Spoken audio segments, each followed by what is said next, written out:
বিপদে বাংলাদেশের পাশে ভারত। ঢাকা বিমান দুর্ঘটনায় আহতদের চিকিৎসায় সাহায্য। ঢাকায় ভারতের চিকিৎসক, নার্স এবং চিকিৎসা সরঞ্জাম।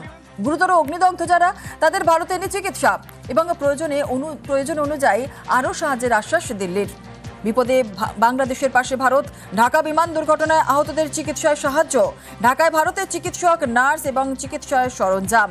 গুরুতর অগ্নিদগ্ধদের ভারতে এনে চিকিৎসা, প্রয়োজন অনুযায়ী আরও সাহায্যের আশ্বাস দিল্লির। যুদ্ধ বিমান দুর্ঘটনার পরই ফোন বিদেশ সচিবের। গুরুতর অগ্নিদগ্ধদের ভারতে এনে চিকিৎসা করানোর ব্যবস্থা এবং প্রয়োজন অনুযায়ী আরও সাহায্যের আশ্বাস দিল্লির। যুদ্ধ বিমান দুর্ঘটনার পরই ফোন বিদেশ সচিবের। বিপদে বাংলাদেশের পাশে ভারত। ঢাকা বিমান দুর্ঘটনায় আহতদের চিকিৎসায় সাহায্য। ঢাকায় ভারতের চিকিৎসক, নার্স এবং চিকিৎসা সরঞ্জাম।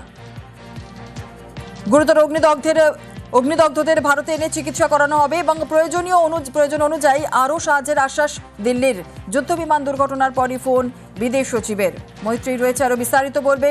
মৈত্রী, বিপদে বাংলাদেশের পাশে ভারত। যে দুর্ঘটনা ঘটেছে, যুদ্ধ বিমান দুর্ঘটনার পরই ফোন বিদেশ সচিবের, ঠিক কি জানানো হয়েছে? কি সাহায্যের হাত বাড়িয়ে দিচ্ছে ভারত, কি জানা যাচ্ছে?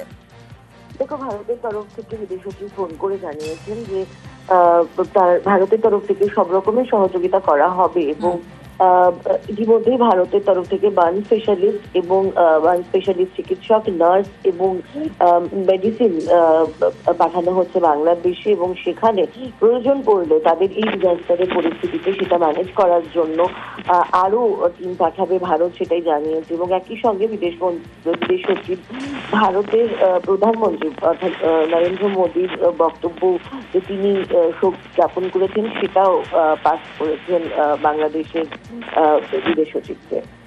বেশ, ধন্যবাদ।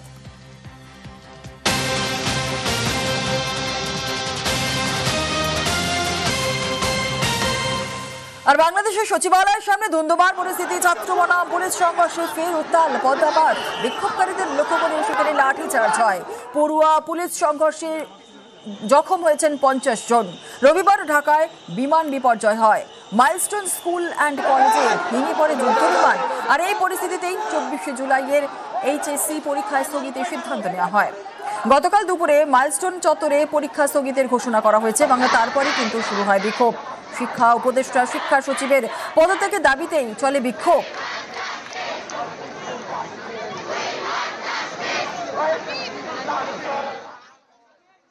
প্রথম দাবি নিহতদের সঠিক নাম ও তথ্য প্রকাশ।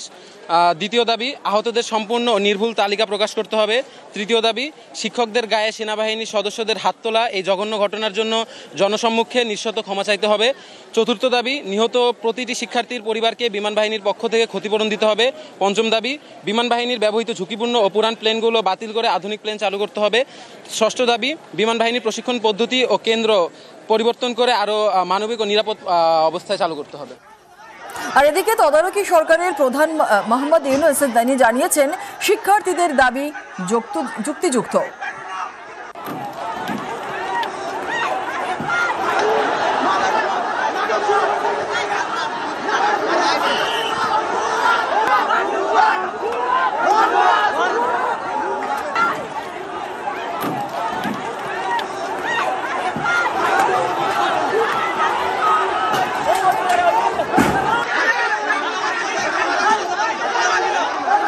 আর এখানেই অনেকে প্রশ্ন তুলছেন যে সরকারের প্রধান যেখানে দাবি মান্যতা দিচ্ছেন, সেখানে আন্দোলনকারীদের ওপর কেন হামলা করছে বাংলাদেশের পুলিশ? তাহলে কি ইউনূসের রাশ আলগা হচ্ছে?